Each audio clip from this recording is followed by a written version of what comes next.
جس نمبر کی دفاع مجھ پہ لگائی جا بسم اللہ الرحمن الرحیم۔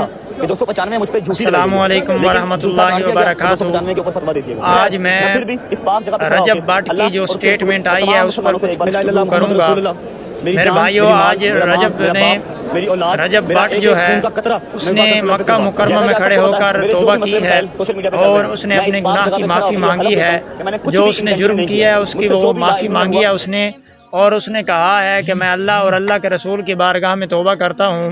میرے بھائیو، جب اس نے توبہ کر لی ہے تو ہمیں اس کی توبہ کو قبول کرنا چاہیے۔ اللہ تبارک و تعالی بڑا غفور الرحیم ہے، بخشنے والا ہے، رحم فرمانے والا ہے۔ سب سے پہلے آپ اس ویڈیو کو دیکھیے گا۔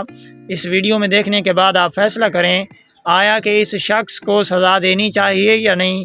لیکن میں حکومت پاکستان سے مطالبہ کرتا ہوں کہ وہ 295 اور 295 کے جو اس کی جو سزائیں ہیں وہ رجب بٹ کو ملنی چاہیے، کیونکہ یہ تو کیا اس کی آنے والی نسلیں بھی ایسا مت سوچیں کہ ہم اس کی توہین کریں گے، بلکہ ہمیں چاہیے کہ ہم ناموس رسالت پر اپنی جان قربان کریں اور حضور علیہ الصلوۃ والسلام کی ناموس پر اپنی جان قربان کریں، اور ہمارا ایک ایک قطرہ حضور علیہ الصلوۃ والسلام کی جان، حضور علیہ الصلوۃ والسلام کی رسالت پر قربان ہے۔ میں اللہ تبارک و تعالیٰ کی بارگاہ میں دعا کرتا ہوں کہ اللہ تعالیٰ ہمیں حضور کا پکا عاشق بنائے، آمین والسلام۔